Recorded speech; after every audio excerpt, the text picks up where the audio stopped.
जय श्री राम। आज मैं आपको सुषुम्ना नाड़ी को सक्रिय करने की सबसे सरल विधि बताने जा रहा हूं। सिर्फ 5 दिन ये करें और आपको काफी कुछ अनुभव इससे जुड़े हुए होने लगेंगे। हमारे शरीर में देखो, हम सब जानते हैं 3 मुख्य नाड़ियां हैं, पिंगला, ईड़ा और सुषुम्ना। ये तीनों हमारी सांस लेने की प्रक्रिया से जुड़ी हुई हैं। ईड़ा नाड़ी क्या है? हमारी नाक के बाएं छिद्र से जुड़ी है और मूलाधार चक्र तक जाती है। पिंगला नाड़ी हमारे नाक के दाएं छिद्र से जुड़ी हुई है, मूलाधार चक्र तक जाती है। सुषुम्ना नाड़ी हमारे मूलाधार चक्र से उठती है और सहस्त्रार चक्र तक जाती है। ईड़ा और पिंगला नाड़ियां सुषुम्ना नाड़ी के ऊपर से घूमती हुई आपने चित्रों में भी देखा होगा, मूलाधार पर मिलती हैं। साधारण शब्दों में समझें तो सांस के साथ ईड़ा और पिंगला नाड़ी से ऊर्जा मूलाधार तक जाती है। सुषुम्ना नाड़ी इस ऊर्जा को मूलाधार से उठाकर सहस्त्रार तक पहुंचाती है। ठीक है, इतना भी शायद हम में से अधिकतर लोग जानते होंगे। आप अभी भी महसूस कर सकते हैं कि आपकी दोनों नासिकाओं से सांस एक साथ नहीं चल रही होगी, या तो बाएं से चल रही होगी या दाएं से।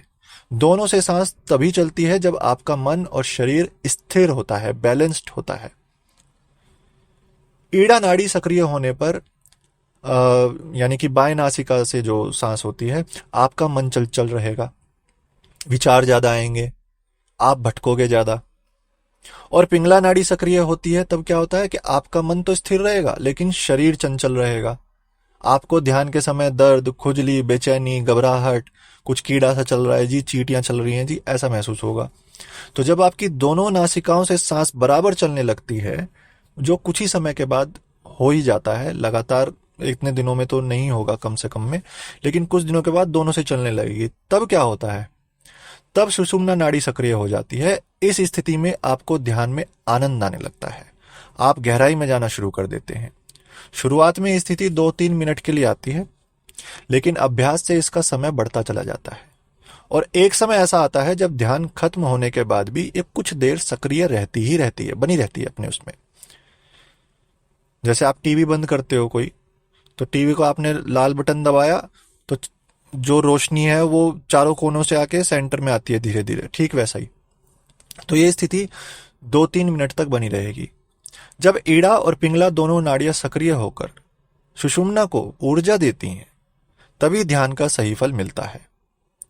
ब्रह्म मुहूर्त का समय इन चीजों के लिए बहुत अच्छा है। ये जो समय है ना ब्रह्म मुहूर्त का, ये असल में ये समय नहीं है, ये ऊर्जा है, आप इसको ऐसे समझो। और ये हमारे शरीर को भी उतनी ही ऊर्जा देती है जितना ब्रह्म मुहूर्त के समय में इस पूरे ब्रह्मांड में ऊर्जा होती है। तभी ध्यान का सही फल मिलता है। सुबह उठने पर आप महसूस करेंगे कि आपका शरीर थका हुआ नहीं है। बहुत से लोग लटके लटके से घूमते हैं उठते ही, मन में ज्यादा विचार नहीं है, ऐसा महसूस करोगे। अब थकावट नहीं है, विचार नहीं है।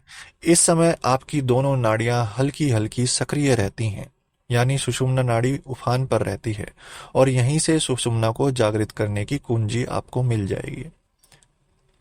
ध्यान करते समय अपने शरीर या सिर को थोड़ा सा भी बाईं ओर झुकाने से ईड़ा नाड़ी सक्रिय हो जाती है। दाईं ओर झुकाओगे तो पिंगला नाड़ी सक्रिय हो जाती है। तो इसीलिए गर्दन भी बिल्कुल सीधी होनी चाहिए, लेकिन हमें इन दोनों में से किसी एक को नहीं, दोनों को ही सक्रिय करना है, इसलिए बिल्कुल सीधा। रीढ़ की हड्डी बिल्कुल सीधी होनी चाहिए। अब सुषुम्ना नाड़ी आपके मध्य में है, और जब दोनों नाड़ियों से बराबर सांस आएगी जाएगी तभी सुषुम्ना नाड़ी सक्रिय होगी। बहुत से लोग ये गलती करते हैं, इसलिए आप इस बात का ध्यान रखें। इसलिए मुझे हर छोटी छोटी बात को बढ़ा चढ़ाकर थोड़ा एक्सप्लेन कर कर बताना पड़ता है, क्योंकि फिर सवाल आते हैं। जो चीज बता चुका होता हूं उसी में ही फिर सवाल आते हैं। तो इसलिए हर छोटी छोटी चीज को बहुत अच्छे से एक्सप्लेन करके बताता हूं, ताकि सेल्फ भी करो ना तो कहीं कमी ना लगे आपको। अब क्योंकि ईड़ा और पिंगला नाड़ियां शायद ही कभी एक साथ सक्रिय होती हैं, कभी शायद ही, ब्रह्म मुहूर्त में थोड़ी थोड़ी एक्टिव रहेंगी, लेकिन और बाकी टाइम में शायद ही होता होगा कि दोनों सक्रिय हैं। तो यहां एक सरल विधि है जिससे मैं आपको उन्हें तुरंत सक्रिय आप कर सकते हैं। ध्यान में बैठने से पहले देखें कि आपकी कौन सी नाड़ी सक्रिय है। ठीक है, उंगली लगा के आप चेक कर सकते हैं। अब आपको दूसरी नाड़ी सक्रिय करनी है, जो एक्टिवेट नहीं है उसको एक्टिवेट करना है। तो अगर बाईं नासिका सक्रिय है तो दाईं को एक्टिवेट करना है, और अगर दाईं सक्रिय है तो बाईं को एक्टिवेट करना है। ये आप योग दंड से भी कर सकते हो, लेकिन अगर नहीं है वो आपके पास, तो उस नासिका छिद्र पर ध्यान केंद्रित करें जिसको सक्रिय करना है, और 2-3 मिनट तक वहां सांस के आने जाने को महसूस करें। अब बंद है तो महसूस नहीं होगा, लेकिन बस आपको फोकस्ड रहना है कि जिस पे आपको एक्टिवेट करना है उस पे फोकस्ड रहना है 2-3 मिनट। आप देखेंगे 20-30 सेकंड के बाद, 40 सेकंड के बाद, या 1 मिनट के बाद वहां वो नासिका जो है आपकी खुल जाएगी, वो छिद्र खुल जाएगा, सांस आना जाना शुरू हो जाएगा। पहली वाली तो खुली चुकी थी, दूसरी भी खुल जाएगी। जैसे ही दोनों नाड़ियां सक्रिय हो जाएंगी, उस समय को तुरंत पकड़ लो, तुरंत ध्यान में बैठ जाओ और लंबी सांसें लेना शुरू कर दो। सुषुम्ना नाड़ी अपने आप जागृत हो जाएगी। अगर आपको यकीन नहीं है, अभी करके देख लो। वैसे तो ब्रह्म मुहूर्त का समय सबसे बढ़िया होता है, सुबह का ध्यान, लेकिन ये तो आप अभी भी करके चेक कर सकते हो। वो नाड़ी अभी खुल जाएगी, दूसरी वाली जो इनएक्टिव है। तो ये करके देखो और मुझे कमेंट में बताओ कि आपकी दोनों नाड़ी खुल के सुषुम्ना नाड़ी पर आप ऊर्जा कैसे महसूस कर रहे हो। इसमें आपको और प्रकाश चाहिए या आपको और जानकारी चाहिए तो आप कमेंट में बता सकते हैं, पूछ सकते हैं। ये मैंने आज आपको विधि बता दी है कि सुषुम्ना नाड़ी को तुरंत कैसे एक्टिवेट करना है।